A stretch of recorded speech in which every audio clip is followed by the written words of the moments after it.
ಶ್ರೀ ಗುರುಭ್ಯೋ ನಮಃ. ಹರಿ ಓಂ.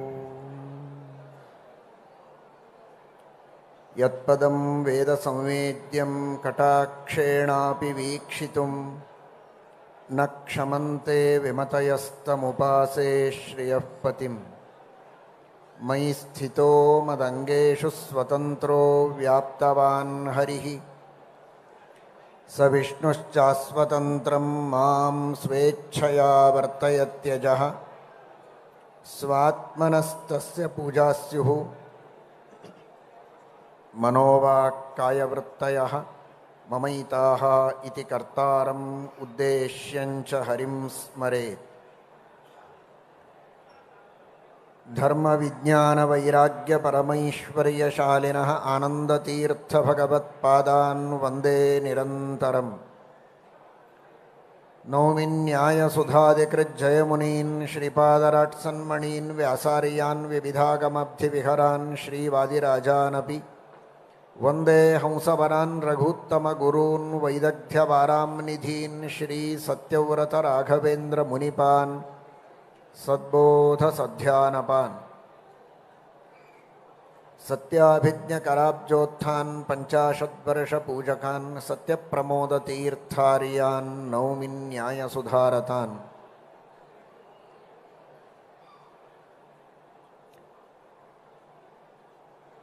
ಅಖಿಲ ಕರ್ನಾಟಕ ಬ್ರಾಹ್ಮಣ ಮಹಾಸಭಾ ಸುವರ್ಣ ಸಂಭ್ರಮವನ್ನು ಆಚರಣೆ ಮಾಡುತ್ತಾ ಇರೋದು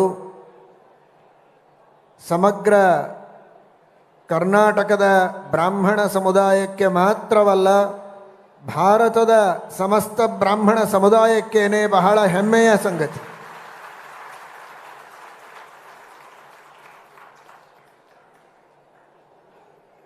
ಬ್ರಾಹ್ಮಣ ಸಮಾಜದ ಕ್ಷೇಮಕ್ಕಾಗಿ, ಅಭಿವೃದ್ಧಿಗಾಗಿ, ಉತ್ತರೋತ್ತರ ವಿವಿಧ ಉದ್ದೇಶಗಳ ಸಿದ್ಧಿಗಾಗಿ ಮಾಡುವಂತಹ ಅವಿರತ ಪ್ರಯತ್ನಗಳು, ನಾನಾ ವಿಧವಾದ ಕಾರ್ಯಕ್ರಮಗಳು, ಸಮಾಜದ ಅಭಿಮುಖವಾಗಿ ಮಾಡುವಂತಹ ವಿವಿಧ ಚಟುವಟಿಕೆಗಳು ನಿಜವಾಗಿಯೂ ಅತ್ಯಂತ ಅಭಿನಂದನೀಯವಾಗಿವೆ, ಶ್ಲಾಘನೀಯವಾಗಿವೆ. ಇಂತಹ ಬ್ರಾಹ್ಮಣ ಮಹಾಸಭಾ ಸಹಸ್ರಾರು ಬ್ರಾಹ್ಮಣರ, ಪ್ರಾಯ ಇವತ್ತೇ 50,000 ಜನ ವಿವಿಧ ಭಾಗಗಳಿಂದ ಇಲ್ಲಿ ಬಂದು ಭಾಗವಹಿಸಿದ್ದಾರೆ ಅಂತ ಕೇಳಿ ಬಹಳ ಬಹಳ ಸಂತೋಷವಾಯಿತು. ಇದೇ ರೀತಿ ಎಲ್ಲ ಬ್ರಾಹ್ಮಣ ಸಮಾಜದ ಜನ ಒಂದು ಕಡೆಗೆ ಸೇರಿ ಸಮಸ್ತ ಬ್ರಾಹ್ಮಣರ ಅಭಿವೃದ್ಧಿಗಾಗಿ ನಿರಂತರವಾಗಿ ಪ್ರಯತ್ನವನ್ನು ಮಾಡಿ ಉನ್ನತ ಮಟ್ಟದ ಸಿದ್ಧಿಯನ್ನು ಪಡೆಯಬೇಕು, ಆ ಸಾಧನೆಯನ್ನು ಮಾಡಬೇಕು ಎಂಬುದಾಗಿ ಈ ಸಂದರ್ಭದಲ್ಲಿ ತಿಳಿಸ್ತಾ, ಇಂತಹ ಒಂದು ಶ್ರೇಷ್ಠವಾದ ಈ ಕಾರ್ಯಕ್ರಮದ ರೂವಾರಿಗಳಾಗಿ, ಬ್ರಾಹ್ಮಣ ಮಹಾಸಭಾದ ಅಧ್ಯಕ್ಷರಾಗಿ, ಎಲ್ಲ ಬ್ರಾಹ್ಮಣ ಮಹಾಸಭೆಯ ಸದಸ್ಯರ ಸಹಕಾರದೊಂದಿಗೆ ನಮ್ಮ ಅಶೋಕ ಹಾರನಹಳ್ಳಿಯವರು ಬಹಳ ಉತ್ತಮವಾದ ಸಂಘಟನೆಯನ್ನು ಮಾಡಿ ಈ ಎಲ್ಲ ಯೋಜನೆಯನ್ನು ಮಾಡಿದ್ದಾರೆ. ಅವರಿಗೂ ಹಾಗೂ ಅವರ ಜೊತೆಗಿದ್ದ ಎಲ್ಲ ಮಹಾಸಭೆಯ ಸದಸ್ಯರಿಗೂ ವಿಶೇಷವಾಗಿ ಅಭಿನಂದನೆಗಳನ್ನು ತಿಳಿಸ್ತೇವೆ. ಈ ಒಂದು इस शुभ अवसर पर राजस्थान के मुख्यमंत्री जी भजनलाल शर्मा इधर पधारे हैं और बहुत अर्थपूर्ण उपन्यास करके सभी ब्राह्मणों को उत्तेजित किए हैं. उनको हम बहुत अभिनंदन देते हैं.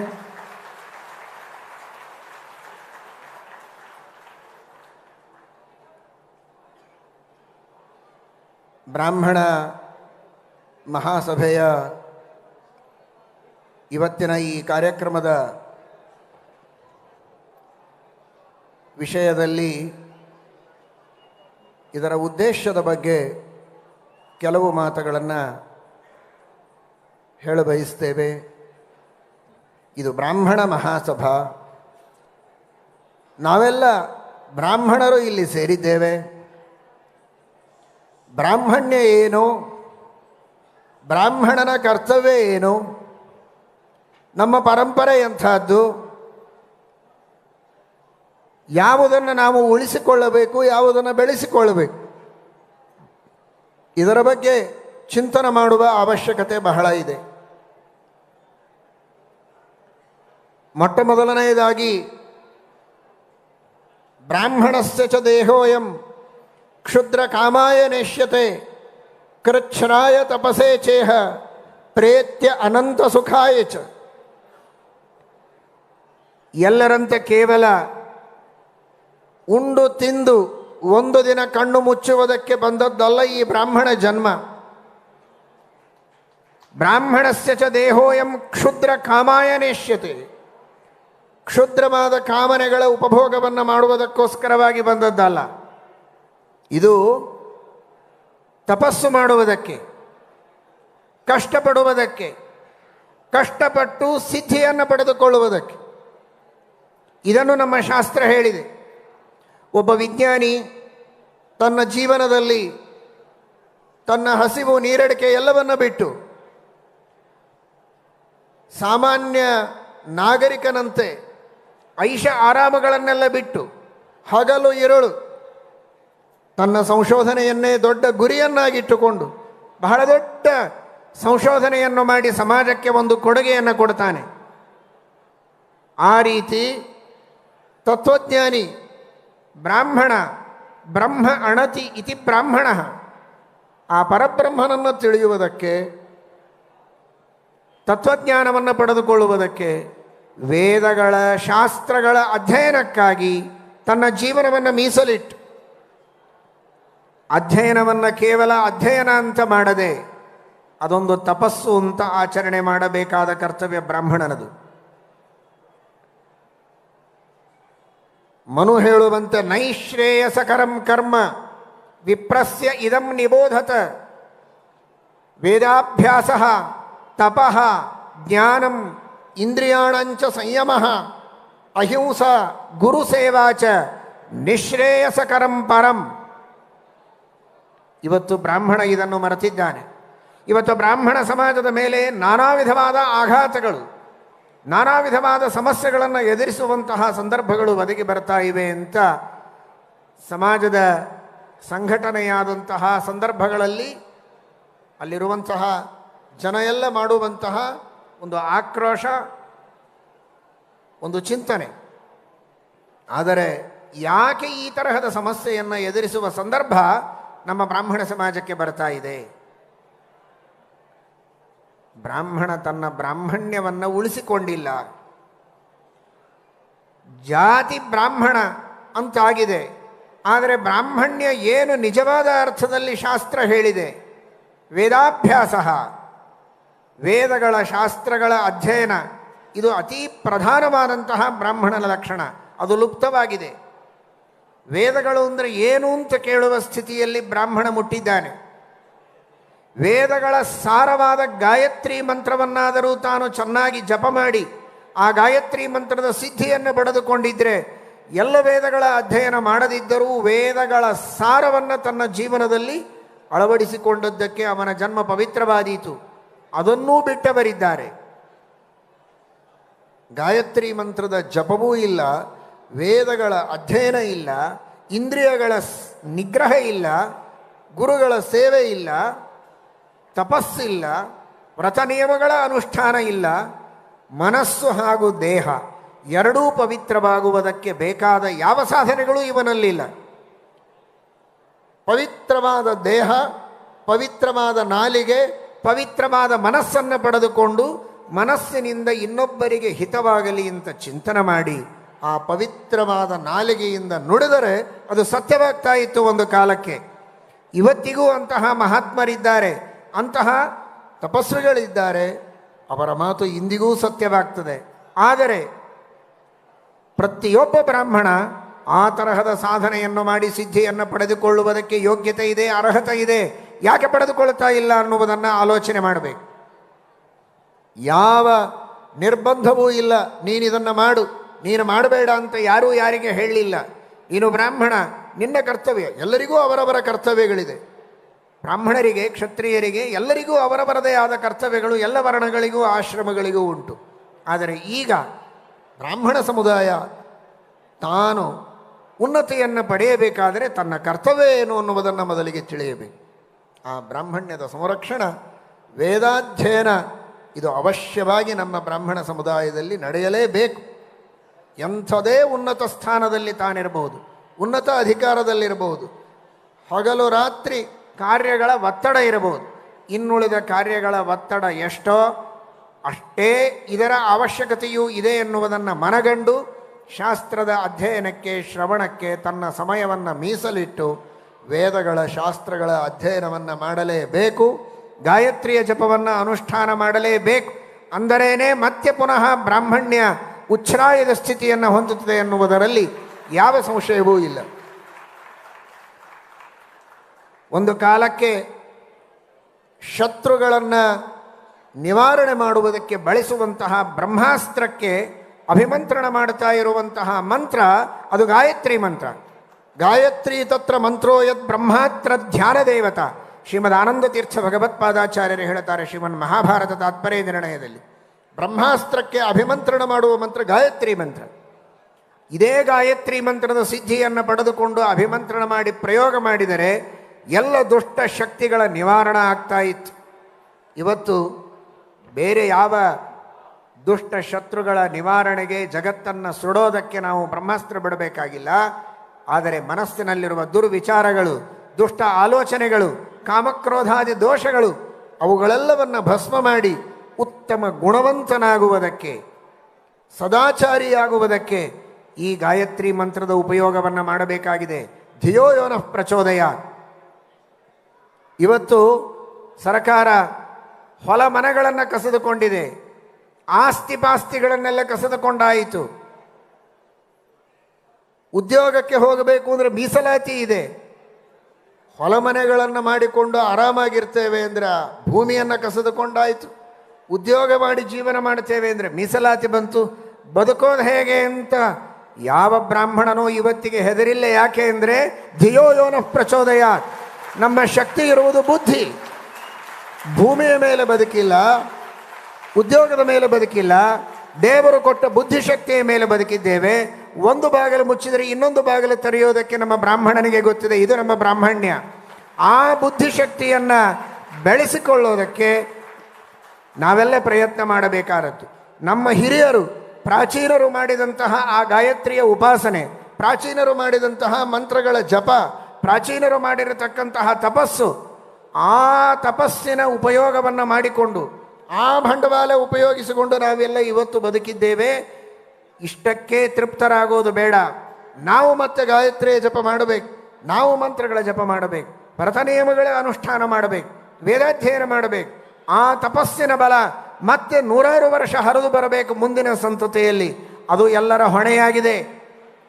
ಹಿಂದಿನವರ ತಪಸ್ಸಿನ, ಮಂತ್ರದ, ಧರ್ಮದ ಲಾಭವನ್ನು ಮಾತ್ರ ಪಡೆದುಕೊಂಡು ನಾವು ಕೃತಕೃತ್ಯರಾಗುವುದು ಬೇಡ.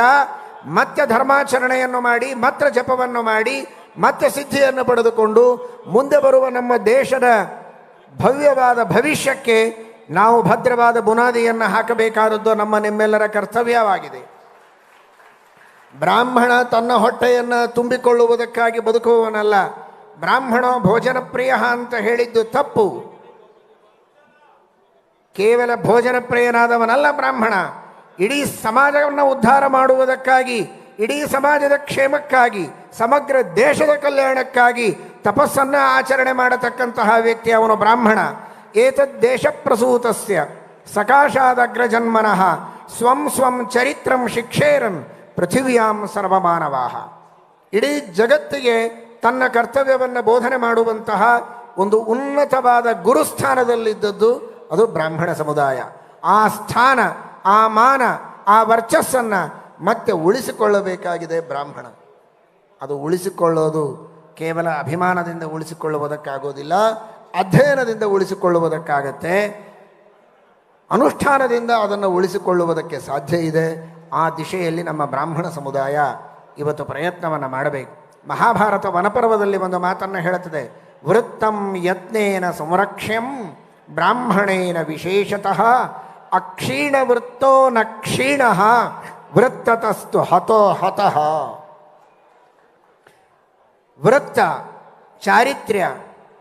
ಚಾರಿತ್ರ್ಯವನ್ನು ಮನುಷ್ಯ ಚೆನ್ನಾಗಿ ಉಳಿಸಿಕೊಳ್ಳಬೇಕು. ಯಾವುದೇ ವ್ಯಕ್ತಿಯಾಗಿರಲಿ, ಅವನು ಯಾವುದೇ ಸಮುದಾಯಕ್ಕೆ ಸೇರಿದರೂ ಚಾರಿತ್ರ್ಯವನ್ನು ಉಳಿಸಿಕೊಳ್ಳಬೇಕಾದದ್ದು ಬಹಳ ಮಹತ್ವದ್ದು.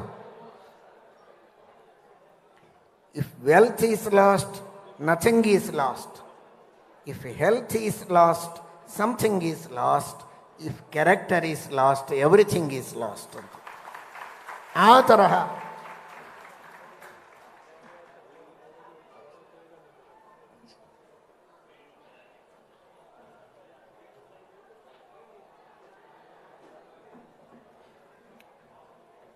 ಅಂತಹ ಶ್ರೇಷ್ಠವಾದ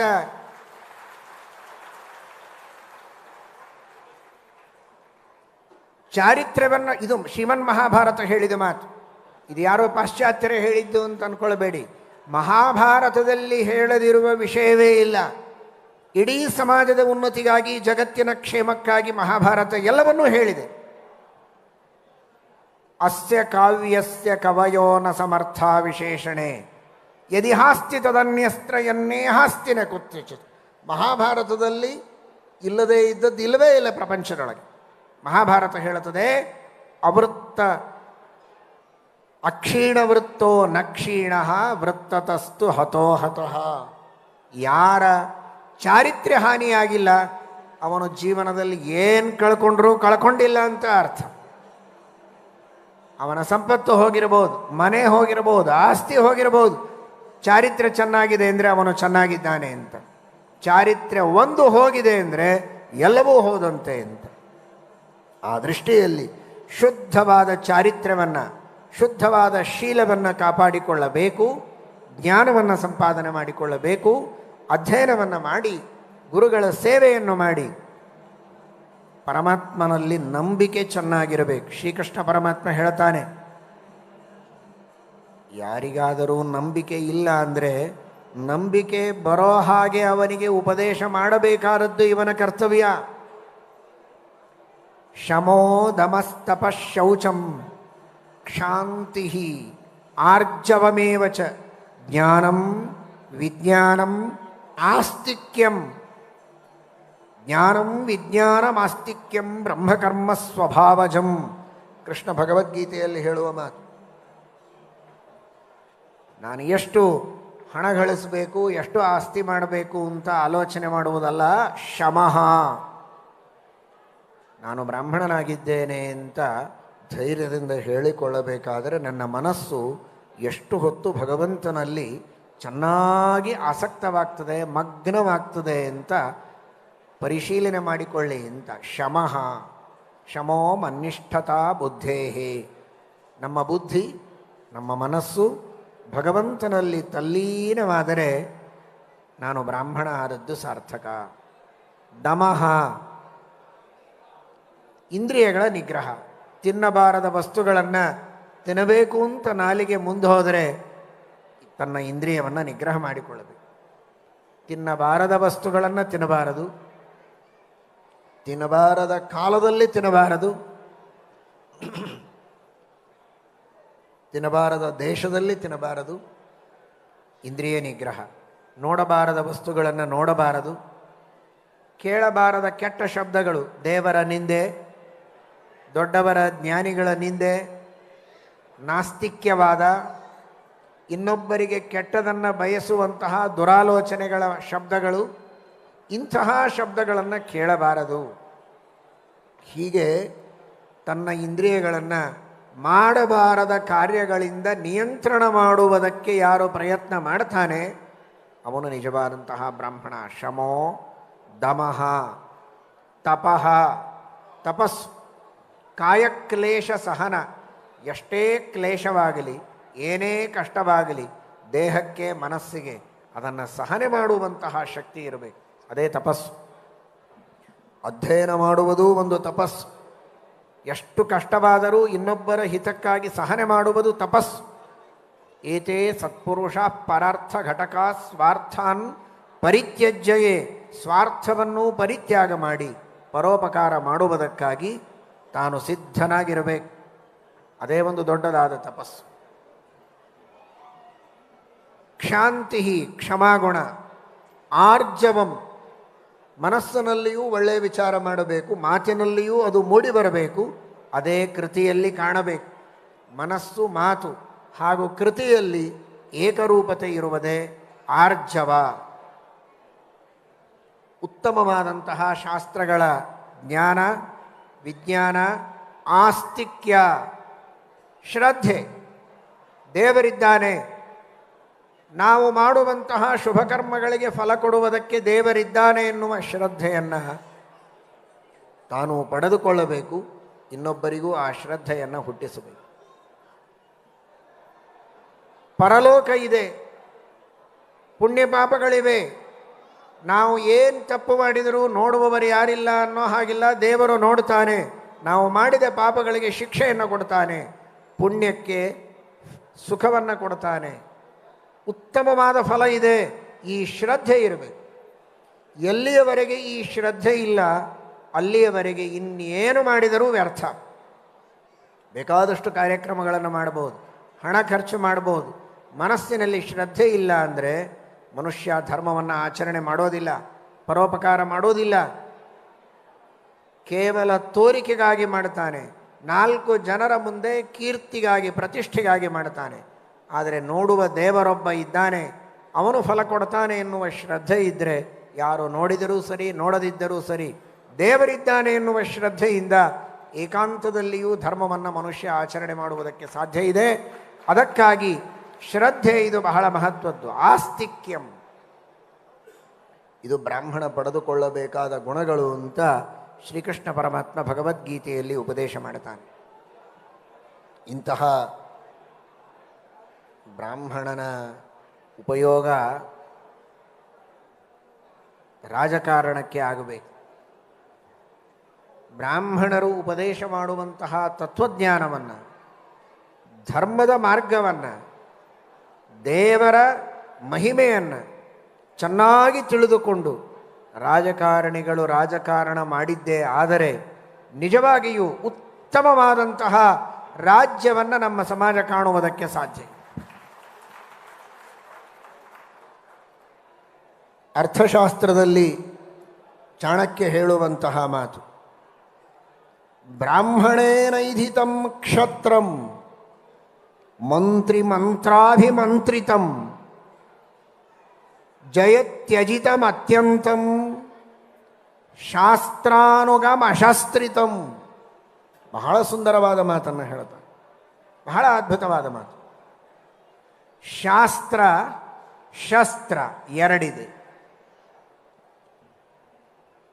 ಶಾಸ್ತ್ರವನ್ನು ಚೆನ್ನಾಗಿ ಅನುಸರಿಸಿದರೆ ನಮ್ಮ ರಾಷ್ಟ್ರ ಶಸ್ತ್ರ ಇಲ್ಲದೇ ಇದ್ದರೂ ಕೂಡ ಶತ್ರುಗಳನ್ನು ಗೆಲ್ಲುವುದಕ್ಕೆ ಸಾಧ್ಯ ಇದೆ.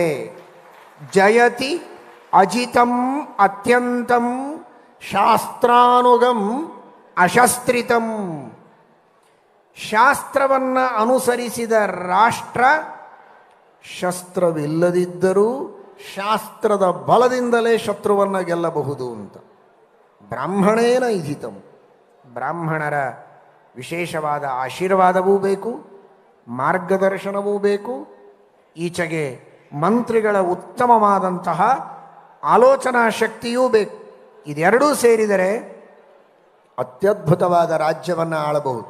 ಎಲ್ಲ ಶತ್ರುಗಳನ್ನು ಗೆದ್ದು ತನ್ನ ರಾಜ್ಯವನ್ನು ಅತ್ಯಂತ ಸಮೃದ್ಧವಾಗಿ ಮಾಡಬಹುದು ಅಂತ. ಶ್ರೀಮದ್ ಭಾಗವತದಲ್ಲಿ ಒಂದು ಕಥೆಯನ್ನು ನೀವೆಲ್ಲ ಕೇಳಿರ್ತೀರಿ. ಬಲಿಚಕ್ರವರ್ತಿ ದೇವತೆಗಳ ಮೇಲೆ ದಂಡೆತ್ತಿ ಹೋಗ್ತಾನೆ ಯುದ್ಧ ಮಾಡುವುದಕ್ಕೆ. ದೇವತೆಗಳೆಲ್ಲ ಬೃಹಸ್ಪತ್ಯಾಚಾರ್ಯರಿಗೆ ಕೇಳ್ತಾರೆ, ಏನು ಇಷ್ಟು ಧೈರ್ಯದಿಂದ ಬಲಿಚಕ್ರವರ್ತಿ ಯುದ್ಧಕ್ಕೆ ಬರ್ತಾ ಇದ್ದಾನೆ ನಮ್ಮ ಮೇಲೆ, ಎಷ್ಟೋ ಬಾರಿ ಸೋತಿದ್ದಾನೆ, ಆದರೂ ನಮ್ಮ ಮೇಲೆ ಆಕ್ರಮಣ ಮಾಡುವ ಧೈರ್ಯ ಎಲ್ಲಿಂದ ಬಂತು ಬಲಿಚಕ್ರವರ್ತಿಗೆ ಅಂತ. ಆಗ ಬೃಹಸ್ಪತ್ಯಾಚಾರ್ಯರು ಹೇಳ್ತಾರೆ, ಏಷ ವಿಪ್ರಬಲೋದರ್ಕಃ. ಎಂತಹ ಮಾತನ್ನು ಹೇಳ್ತಾರೆ ನೋಡಿ. ಏಷ ವಿಪ್ರಬಲೋದರ್ಕಃ. ಶುಕ್ರಾಚಾರ್ಯರು ಬಲಿಚಕ್ರವರ್ತಿಯ ಗುರುಗಳು, ಮಹಾಬ್ರಾಹ್ಮಣ, ಮಹಾತಪಸ್ವಿ. ಅವರು ತಮ್ಮ ತಪಸ್ಸಿನ ಬಲವನ್ನು ಧಾರೆ ಎರೆದು ಕೊಟ್ಟಿದ್ದಾರೆ. ಆ ಧೈರ್ಯದಿಂದ, ಆ ವಿಶ್ವಾಸದಿಂದ ಬಲಿಚಕ್ರವರ್ತಿ ನಿಮ್ಮ ಮೇಲೆ ದಂಡೆತ್ತಿ ಬಂದಿದ್ದಾನೆ. ಹಾಗಾದರೆ ನಮ್ಮ ಗತಿ ಮುಂದೇನು ಗತಿ? ಅದಕ್ಕೆ ಉತ್ತರ ಕೊಡ್ತಾರೆ, ಏಷಾಮೇವ ಅವಮಾನೇನ ಸಾನುಬಂಧೋ ವಿನಂಕ್ಷ್ಯತಿ. ಯಾವ ಬ್ರಾಹ್ಮಣರ ಬಲದಿಂದ ಈ ಬಲಿಚಕ್ರವರ್ತಿ ಇವತ್ತು ಯುದ್ಧ ಆಡೋದಕ್ಕೆ ಬಂದಿದ್ದಾನೆ, ಅದೇ ಬ್ರಾಹ್ಮಣರ ಅವಮಾನವನ್ನು ಮಾಡಿ ಅವರ ಶಾಪವನ್ನು ಪಡೆದು ಹಾಳಾಗಿ ಹೋಗ್ತಾನೆ. ಸ್ವಲ್ಪ ತಾಳ್ಮೆಯಿಂದ ಇರಿ ಅಂತ ಹೇಳುತ್ತಾರೆ. ಹಾಗಾದರೆ ದೇವತೆಗಳಿಗೆ ಬಲ ಕೊಟ್ಟಂತಹ ವ್ಯಕ್ತಿ ಬೃಹಸ್ಪತ್ಯಾಚಾರ್ಯರು, ಬ್ರಾಹ್ಮಣರು. ದೇವತೆಗಳಿಗೆ ಸರ್ವದಾ ವಿಜಯ. ತಾತ್ಕಾಲಿಕವಾಗಿ ಬಲಿಚಕ್ರವರ್ತಿಗೆ ವಿಜಯವಾದದ್ದು ಕೂಡ ಬ್ರಾಹ್ಮಣರ ಬಲದಿಂದ, ಅವನ ಅಧಃಪತನವಾದದ್ದು ಬ್ರಾಹ್ಮಣರ ತಿರಸ್ಕಾರದಿಂದ. ಹೀಗಿರಬೇಕಾದರೆ ಬ್ರಾಹ್ಮಣರ ಆಶೀರ್ವಾದ, ಅವರ ಉಪದೇಶ, ಅವರ ಮಾರ್ಗದರ್ಶನ ಒಂದು ರಾಜ್ಯದ ರಕ್ಷಣೆಗೆ ಎಷ್ಟು ಅವಶ್ಯಕ ಅನ್ನುವುದನ್ನು ನೀವು ಅರ್ಥ ಮಾಡಿಕೊಳ್ಳಬಹುದು. ವಸಿಷ್ಠ ವಿಶ್ವಾಮಿತ್ರರ ಚರಿತ್ರೆಯನ್ನು ರಾಮಾಯಣದಲ್ಲಿ ನಾವು ಕೇಳುತ್ತೇವೆ. ಎಂತಹ ಅದ್ಭುತವಾದದ್ದು, ನಿಮಗೆಲ್ಲ ಗೊತ್ತಿದ್ದದ್ದು. ವಿಶ್ವಾಮಿತ್ರರು ಕರೆದುಕೊಂಡ ಬಂದ ಸಹಸ್ರಾರು ಸೈನಿಕರಿಗೆ ವಸಿಷ್ಠರು ಆದರ ಆತಿಥ್ಯಗಳನ್ನು ಮಾಡುತ್ತಾರೆ. ನಾವೇ ಒಂದು ಸಾಮಾನ್ಯ ಕುಟೀರದಲ್ಲಿದ್ದೇವೆ, ಆಶ್ರಮದಲ್ಲಿದ್ದೇವೆ, ಇಷ್ಟೆಲ್ಲ ಜನರನ್ನು ಕರೆದುಕೊಂಡು ಬಂದರೆ ಹೇಗೆ ಆತಿಥ್ಯ ಮಾಡೋದು ಅಂತ ಹಿಂದೆ ಮುಂದೆ ನೋಡಿಲ್ಲ. ಬಂದಂತಹ ಪ್ರತಿಯೊಬ್ಬ ವ್ಯಕ್ತಿಗಳಿಗೆ ಅವರವರಿಗೆ ಇಷ್ಟವಾದ ರುಚಿಯಾದ ಪದಾರ್ಥವನ್ನು ಮಾಡಿ ಬಡಿಸಿದ್ದಾರೆ ವಸಿಷ್ಠರು. ಯಾರಿಲ್ಲ, ಕೇವಲ ಆ ಕಾಮಧೇನು ನಂದಿನಿಯ ಸಾಮರ್ಥ್ಯದಿಂದ, ತಮ್ಮ ತಪೋಬಲದಿಂದ ಅಂತಹ ಆತಿಥ್ಯವನ್ನು ಮಾಡಿದಾಗ ವಿಶ್ವಾಮಿತ್ರರು ಆ ನಂದಿನಿ ನನಗೆ ಬೇಕು ಅಂತ ಕೇಳ್ತಾರೆ. ನಾನು ಕ್ಷತ್ರಿಯ, ಬೇಕಾದಷ್ಟು ರಾಜರು ನಮ್ಮಲ್ಲಿ ಬರ್ತಾರೆ, ಪ್ರಜೆಗಳೆಲ್ಲ ಬರ್ತಾರೆ, ಅವರಿಗೆ ಆತಿಥ್ಯ ಮಾಡಬೇಕು, ಅರಮನೆಯಲ್ಲಿರಬೇಕಾದದ್ದು, ನೀವೇನು ಮಾಡ್ತೀರಾ ಅದನ್ನು ಇಟ್ಕೊಂಡು ಅಂತ. ಅದು ಹೋಮಧೇನು, ನಾನು ಕೊಡೋದಿಲ್ಲ ಅಂತ ವಸಿಷ್ಠರು ಹೇಳ್ತಾರೆ. ನಾವು ಯಜ್ಞಯಾಗಾದಿಗಳನ್ನು ಮಾಡೋದು ನಮ್ಮ ಹೊಟ್ಟೆ ತುಂಬಿಕೊಳ್ಳೋದಕ್ಕಲ್ಲ, ನಿಮ್ಮಂತಹ ರಾಜರ ಕಲ್ಯಾಣಕ್ಕಾಗಿ, ಇಡೀ ದೇಶದ ಕ್ಷೇಮಕ್ಕಾಗಿ. ನಮ್ಮ ಮನೆಯಲ್ಲಿ ಆಕಳಿದ್ರೆ ಇಡೀ ದೇಶಕ್ಕೆ ಒಳ್ಳೆಯದಾಗತ್ತೆ, ಇದನ್ನು ಇಲ್ಲಿಂದ ಕದಲಿಸಬೇಡಿ ಅಂತ ವಸಿಷ್ಠರು ಹೇಳ್ತಾರೆ. ಅತ್ಯಂತ ಸೌಜನ್ಯದಿಂದ ಹೇಳ್ತಾರೆ. ವಿಶ್ವಾಮಿತ್ರರು ಕೇಳೋದಿಲ್ಲ, ನಂದಿನಿಯನ್ನು ಎಳೆದುಕೊಂಡು ಹೋಗಬೇಕು ಅಂತ ಪ್ರಯತ್ನ ಮಾಡ್ತಾರೆ. ನಂದಿನಿ ಒಂದೇ ಮಾತು ಕೇಳುತ್ತದೆ ವಸಿಷ್ಠರಿಗೆ, ವಸಿಷ್ಠರೇ, ಇಷ್ಟು ದಿವಸ ಹೋಮಕ್ಕಾಗಿ ಅಂತ ನನ್ನನ್ನು ನೀವು ಇಟ್ಟುಕೊಂಡದ್ದು, ಈಗ ನನ್ನನ್ನು ನೀವು ಕರೆದುಕೊಂಡು ಹೋಗ್ತಾ ಇದ್ದರೆ ಸುಮ್ಮನೆ ಇದ್ದೀರಿ ಅಂತಂದರೆ ನಾನು ನಿಮಗೆ ಬೇಡ ಅಂದರೆ ನಾನು ಹೊರಡ್ತೇನೆ. ಆದರೆ ನಿಮಗೆ ಬೇಕು ಅಂತಾದರೆ ಒಂದು ಮಾತು ಹೇಳಿ, ನನ್ನನ್ನು ಹೇಗೆ ರಕ್ಷಣೆ ಮಾಡಿಕೊಳ್ಳಬೇಕು ನನಗೆ ಗೊತ್ತು ಅಂತ. ವಸಿಷ್ಠರು, ನೀನು ಅವಶ್ಯವಾಗಿ ನಮ್ಮ ಆಶ್ರಮದಲ್ಲಿರಬೇಕು ಅಂತ ಹೇಳಿದರೆ ತನ್ನ ಒಂದೊಂದು ರೋಮ ಕೂಪಗಳಿಂದ ಸೈನಿಕರನ್ನು ಸೃಷ್ಟಿ ಮಾಡಿ ವಿಶ್ವಾಮಿತ್ರರ ಎಲ್ಲ ಸೈನ್ಯವನ್ನು ಓಡಿಸ್ತದೆ. ವಿಶ್ವಾಮಿತ್ರರು ಕ್ರುದ್ಧರಾಗಿ ನಾನಾ ವಿಧವಾದ ಶಸ್ತ್ರಾಸ್ತ್ರಗಳ ಪ್ರಯೋಗವನ್ನು ವಸಿಷ್ಠರ ಮೇಲೆ ಮಾಡಿದರೆ ಗಂಭೀರವಾಗಿ ವಸಿಷ್ಠರು ಒಂದೇ ಒಂದು ಕೈಯಲ್ಲಿ ಆಯುಧವನ್ನು ತೆಗೆದುಕೊಳ್ಳದೆ ಭಗವಂತನ ಧ್ಯಾನ ಮಾಡುತ್ತಾ ತಮ್ಮ ಮಂತ್ರದ ಜಪವನ್ನು ಮಾಡುತ್ತಾ ನಿಂತರೆ ಎಂಥೆಂತಹ ಅಸ್ತ್ರಗಳ ಶಸ್ತ್ರಗಳ ಪ್ರಯೋಗ ಮಾಡಿದರೂ ವಸಿಷ್ಠರ ಬ್ರಹ್ಮದಂಡದ ಮುಂದೆ ಆ ಎಲ್ಲ ಅಸ್ತ್ರಗಳು ಬಂದು ಕೆಳಗೆ ಬಿದ್ದಿವೆ, ನತಮಸ್ತಕವಾಗಿವೆ. ವಸಿಷ್ಠರ ಒಂದು ಕೂದಲಿಗೂ ಧಕ್ಕೆಯಾಗಿಲ್ಲ. ಇದು ಬ್ರಾಹ್ಮ ಬಲ, ದಿಗ್ಬಲಂ ಕ್ಷತ್ರಿಯ ಬಲಂ ಬ್ರಹ್ಮತೇಜೋ ಬಲಂ ಎಂಬುದಾಗಿ ವಿಶ್ವಾಮಿತ್ರರು ಉದ್ಗಾರ ತೆಗೆದರು. ನಾನೂ ಬ್ರಹ್ಮರ್ಷಿಯಾಗಬೇಕು ಅಂತ ಪ್ರಯತ್ನ ಮಾಡಿ ಬ್ರಹ್ಮರ್ಷಿತ್ವವನ್ನು ಪಡೆದರು. ಒಂದೊಂದು ದಿಕ್ಕಿನಲ್ಲಿ 10,000 ವರ್ಷಗಳವರೆಗೆ ತಪಶ್ಚರ್ಯವನ್ನು ಮಾಡಿ ಕೊನೆಗೂ ಬ್ರಹ್ಮರ್ಷಿಗಳಾದರೂ ವಿಶ್ವಾಮಿತ್ರರು. ಅಂದರೆ ವಿಶ್ವಾಮಿತ್ರರು ಕ್ಷತ್ರಿಯರು ಬ್ರಾಹ್ಮಣ್ಯವನ್ನು ಪಡೆಯುವುದಕ್ಕೆ 10,000 ವರ್ಷಗಳ ತಪಸ್ಸು ಮಾಡಿ ಅದನ್ನು ಪಡೆದು ತಮ್ಮ ಜೀವನದಲ್ಲಿ ಧನ್ಯತೆಯನ್ನು ಅನುಭವಿಸಿ ಇಡೀ ಜಗತ್ತಿಗೆ ಗಾಯತ್ರಿ ಮಂತ್ರದ ದರ್ಶನ ಮಾಡಿಕೊಟ್ಟಂತಹ ಮಹಾನುಭಾವರು, ಜಗತ್ತಿಗೆ ಮಾನ್ಯರಾದರು, ಪೂಜ್ಯರಾದರು. ಅಂತಹ ಬ್ರಾಹ್ಮಣ್ಯ ನಮ್ಮೆಲ್ಲರ ಹಿರಿಯರ ಪುಣ್ಯದಿಂದ ಸುಲಭವಾಗಿ ಫುಕ್ಕಟೆಯಾಗಿ ನಮಗೆ ಸಿಕ್ಕಿದೆ.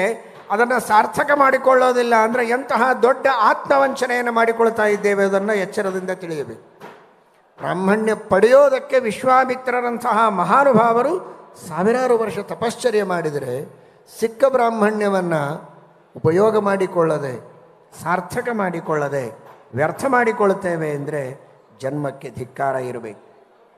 ಎಂದಿಗೂ ಆ ರೀತಿ ಬ್ರಾಹ್ಮಣ್ಯವನ್ನು ತಿರಸ್ಕಾರ ಮಾಡದೆ, ಉದಾಸೀನ ಮಾಡದೆ ಪೂರ್ಣವಾಗಿ ಆ ಬ್ರಾಹ್ಮಣ್ಯವನ್ನು ಸಾರ್ಥಕ ಮಾಡಿಕೊಳ್ಳುವ ಪ್ರಯತ್ನ ನಮ್ಮೆಲ್ಲರದೂ ಆಗಬೇಕು.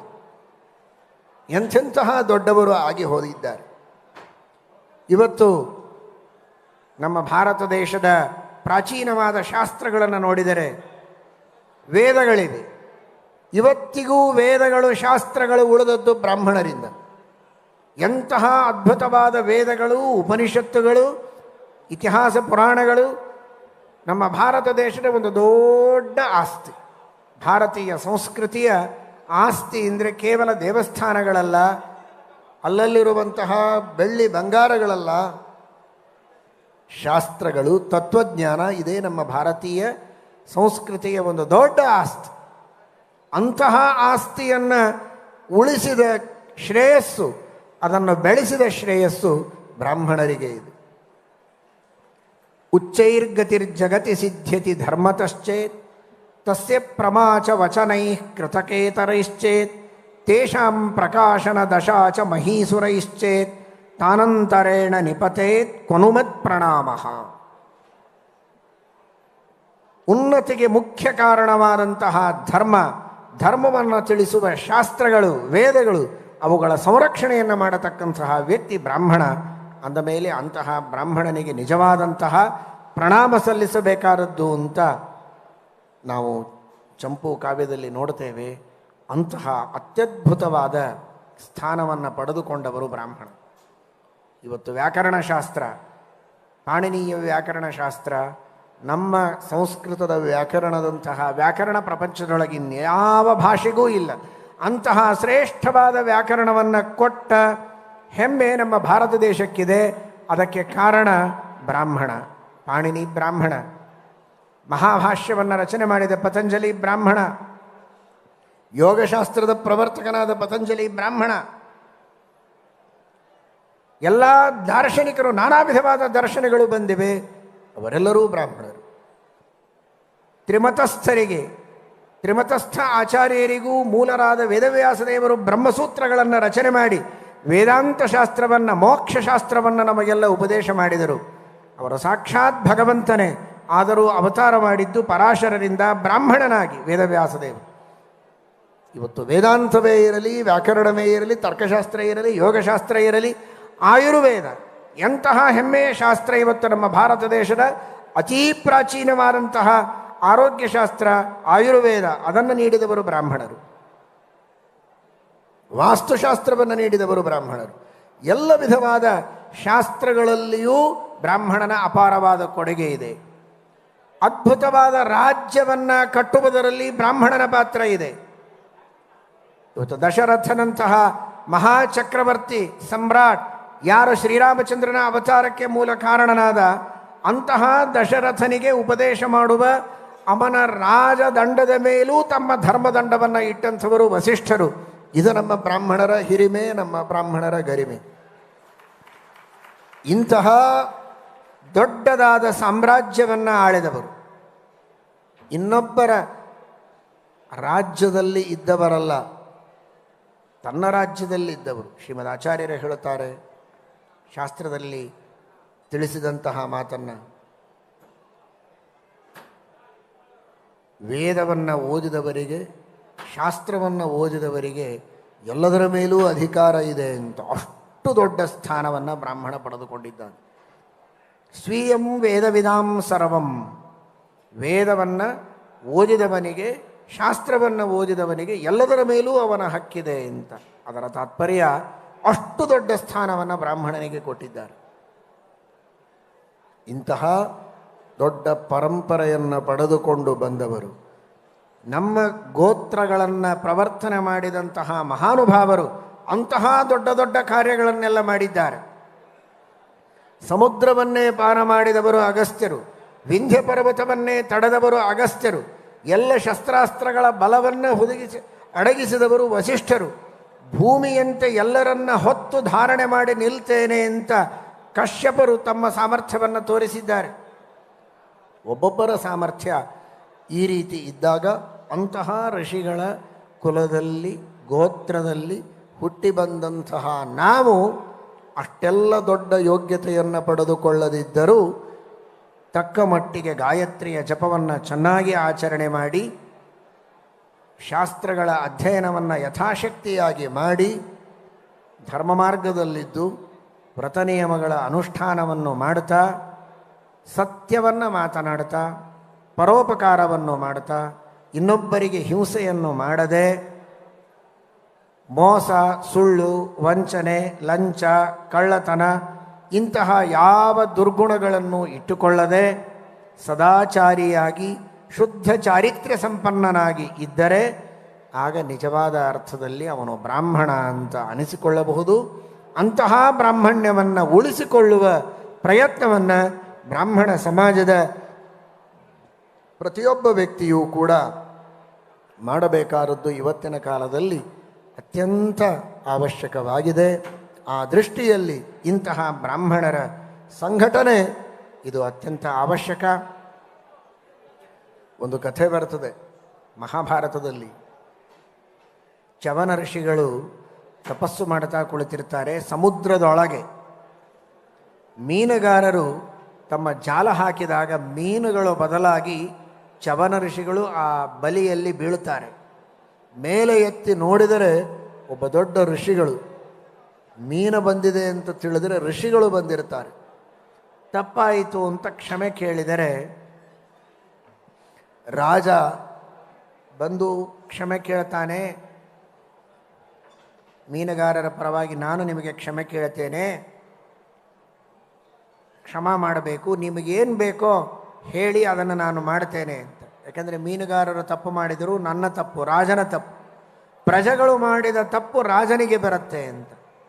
ಸರಿ, ಏನು ಬೇಕು, ನಿಮಗೇನು ಬೇಕು ಹೇಳಿ. ಏನು ಕೇಳಬೇಕು? ಅವರು ತಮ್ಮ ಸ್ವಾರ್ಥಕ್ಕೆ ಏನು ಕೇಳಲಿಲ್ಲ. ಮೀನು ಬೇಕು ಅಂತ ಬಲೆ ಹಾಕಿದರೆ ಮೀನುಗಳ ಬದಲಾಗಿ ನಾನು ಬಂದಿದ್ದೇನಲ್ಲ, ಇವತ್ತು ಅವರಿಗೆ ಉಪವಾಸ ಆಯಿತು, ಅವರ ಹೊಟ್ಟೆಗೆ ನಿಲ್ಲದೆ ಇದ್ದಾಗಾಯಿತು. ಮೀನುಗಾರರಿಗೆ ನನ್ನ ಬೆಲೆ ಎಷ್ಟಿದೆ ಅಷ್ಟು ಅವರಿಗೆ ಹಣ ಕೊಟ್ಬಿಡು ಸಾಕು ಅಂತ. ನೋಡಿ ಎಷ್ಟು ಅವರಿಗೆ ಪ್ರೀತಿ, ಎಂತಹ ಉದಾರತೆ ಬ್ರಾಹ್ಮಣನದು ಅಂತ ತಿಳಿದುಕೊಳ್ಳಿ. ಬಲಿಯಲ್ಲಿ ಬಿದ್ದವರು ತಾವು, ನಿಮಗೇನು ಬೇಕೋ ಕೇಳಿ ಅಂದರೆ ನನಗೇನು ಬೇಡ, ನನ್ನನ್ನು ಬಲಿಯಲ್ಲಿ ಹಾಕಿದ್ದಾರಲ್ಲ ಅವರಿಗೆ ಹಣ ಕೊಡು ಅಂತ. ಹಣ ಕೊಡು ಅಂದರೆ ಎಷ್ಟು ಹಣ ಕೊಡಬೇಕು? ನನ್ನ ಬೆಲೆ ಎಷ್ಟಿದೆ ಅಷ್ಟು ಕೊಡು ಅಂತಾರೆ. ಅವನು 1,000 ಕೊಡ್ತೀನಿ ಅಂತಾನೆ. ಇಷ್ಟೇನಾ ನನ್ನ ಬೆಲೆ ಅಂತಾರೆ. 2,000 ಅಲ್ಲ, ಲಕ್ಷ ಅಲ್ಲ, ಕೋಟಿ, ಅರ್ಧ ರಾಜ್ಯ ಕೊಡ್ತೇನೆ ಅಲ್ಲ, ಸಂಪೂರ್ಣ ರಾಜ್ಯ ಕೊಡ್ತೇನೆ ಅಂದರೂ ಅಲ್ಲ ಅಂತಾರೆ. ಆ ರಾಜನ ಔದಾರ್ಯ ನೋಡಿ. ಒಬ್ಬ ಬ್ರಾಹ್ಮಣನನ್ನು ಸಂತೋಷಪಡಿಸುವುದಕ್ಕೆ ಸಮಗ್ರ ರಾಜ್ಯವನ್ನೇ ಕೊಡ್ತೇನೆ ಅಂದರೆ ಬೇಡ ಅಂತಾರೆ. ಯಾಕೆ ಅಂದರೆ ಅದು ನನ್ನ ಬೆಲೆಯೇ ಅಲ್ಲ ಅಂತ. ಅರ್ಥ ಮಾಡಿಕೊಳ್ಳಿ ಒಬ್ಬ ಬ್ರಾಹ್ಮಣನ ಬೆಲೆ ಎಷ್ಟಿದೆ ಅಂತ. ಇಡೀ ರಾಜ್ಯವನ್ನೇ ಕೊಡ್ತೇನೆ ಅಂದರೆ ಚವನ ಋಷಿಗಳು ಒಪ್ಪಿಲ್ಲ, ಅದು ನನ್ನ ಬೆಲೆ ಅಲ್ಲ, ನನ್ನ ಅವಮಾನ ಅದು ಅಂತಾರೆ. ಆಮೇಲೆ ಒಬ್ಬ ಬರ್ತಾನೆ, ಇನ್ನೊಬ್ಬ ಬ್ರಾಹ್ಮಣನೇ ಬರ್ತಾನೆ. ಅವನು ಹೇಳ್ತಾನೆ, ನಾನು ಹೇಳ್ತೇನೆ ಇವನ ಬೆಲೆ ಏನು ಅಂತ. ಏನು ಇರ್ಬೋದಪ್ಪ, ಅವನಂದ ನನ್ನ ಹತ್ರ ಇರೋದೆಲ್ಲ ಎಕ್ಸಾಸ್ಟ್ ಆಯಿತು, ಸಮಗ್ರ ರಾಜ್ಯವನ್ನು ಕೊಡ್ತೇನೆ ಅಂದ್ರೇ ನನಗೆ ಸರಿ ಹೋಗೋದಿಲ್ಲ ಅಂತಾನೆ. ಏನು ಕೊಡ್ಬೇಕು ನಾನು ಅವನಿಗೆ ಬೆಲೆ? ಅದಕ್ಕೆ ಅವನು ಹೇಳಿದ, ಅಷ್ಟೇ ಯಾಕೆ ತಲೆ ಕೆಡಿಸ್ಕೊಂಡಿದ್ದೀರಾ, ಒಂದು ಒಳ್ಳೆ ಆಕಳು ಕೊಟ್ಬಿಡಿ ಸಾಕು ಅಂತ ಹೇಳ್ತಾನೆ. ಒಂದೇ ಒಂದು ಆಕಳು. ಚವನ ಋಷಿಗಳು ಸಂತೋಷದಿಂದ ಒಪ್ಪಿಕೊಳ್ತಾರೆ. ಮುತ್ತು, ರತ್ನ, ವಜ್ರ, ವೈಡೂರ್ಯ, ಸಂಪೂರ್ಣವಾದ ರಾಜ್ಯದ ಭಂಡಾರ ಕೋಶಾಗಾರವನ್ನೇ ಕೊಡ್ತೇವೆ ಅಂದರೆ ಒಪ್ಪಿಕೊಳ್ಳದ ಒಬ್ಬ ಬ್ರಾಹ್ಮಣ ಒಂದು ಆಕಳನ್ನು ಇವನಿಗೆ ಸಮಾನವಾಗಿ ಬೆಲೆ ಕೊಡ್ತೇವೆ ಅಂದರೆ ಒಪ್ಪಿಕೊಳ್ತಾನೆ. ತಾತ್ಪರ್ಯ, ಬ್ರಾಹ್ಮಣನ ವ್ಯಕ್ತಿತ್ವ ಅಷ್ಟು ದೊಡ್ಡದಾಗಿದೆ, ಅವನ ಸ್ಥಾನ ಅಷ್ಟು ದೊಡ್ಡದು, ಅವನ ಮರ್ಯಾದೆ ಅಷ್ಟು ದೊಡ್ಡದು. ಆದರೆ ಇವತ್ತು ಅತಿ ಹೀನವಾದ ಕಾರ್ಯವನ್ನು ಮಾಡುವ ಸ್ಥಿತಿಯಲ್ಲಿ ಬ್ರಾಹ್ಮಣ ಬಂದಿದ್ದಾನೆ. ಅದಕ್ಕೆ ಕಾರಣ ಇನ್ನೊಬ್ಬರು ಅಂತಲ್ಲ, ತಾನು ತನ್ನ ಬ್ರಾಹ್ಮಣ್ಯವನ್ನು ಕಳೆದುಕೊಂಡದ್ದು. ಅದೇ ಬ್ರಾಹ್ಮಣ್ಯವನ್ನು ಪಡೆದುಕೊಳ್ಳಲಿ, ಅದೇ ಜಪ, ಅದೇ ಮಂತ್ರ, ಅದೇ ಸಿದ್ಧಿ, ಅದೇ ನಿಷ್ಠೆಯನ್ನು ಪಡೆದುಕೊಳ್ಳಲಿ. ಮತ್ತೆ ಮೊದಲಿನಂತೆ ಬ್ರಾಹ್ಮಣ ಅತ್ಯುನ್ನತ ಸ್ಥಾನವನ್ನು ಪಡೆಯುವುದರಲ್ಲಿ ಯಾವ ಸಂಶಯವಿಲ್ಲ. ನಾವು ನೀವು ಎಲ್ಲರೂ ಸೇರಿ ಇಲ್ಲಿ ಸಂಘಟಿತರಾಗಿದ್ದೇವೆ. ಇದೇ ರೀತಿ ಎಲ್ಲರೂ ಸಂಘಟನೆಯಿಂದ ಇದ್ದು ತಮ್ಮ ತಮ್ಮ ಧರ್ಮಗಳ ಆಚರಣೆಯನ್ನು, ವ್ರತ ನಿಯಮಾದಿಗಳನ್ನು ಮಾಡಿ ಗಾಯತ್ರಿಯ ಸಿದ್ಧಿಯನ್ನು ಪಡೆದುಕೊಂಡು ಇಡೀ ದೇಶಕ್ಕೆ ಆದರ್ಶರಾಗಿರೋಣ, ಮಾರ್ಗದರ್ಶಕರಾಗಿರೋಣ. ಇಡೀ ದೇಶದ ಕಲ್ಯಾಣಕ್ಕಾಗಿ ಎಲ್ಲರೂ ಒಗ್ಗಟ್ಟಿನಿಂದ ಶ್ರಮಿಸೋಣ, ಎಲ್ಲರ ಕ್ಷೇಮವನ್ನು ಚಿಂತನೆ ಮಾಡೋಣ. ಸಕಲ ಸಜ್ಜನರಿಗೂ ಇಡೀ ದೇಶಕ್ಕೂ ಕಲ್ಯಾಣವಾಗಲಿ ಎಂಬುದಾಗಿ ಬಯಸೋಣ, ಹಾರೈಸೋಣ. ಹರಯೇ ನಮಃ. ಶ್ರೀಕೃಷ್ಣಾರ್ಪಣಮಸ್ತು.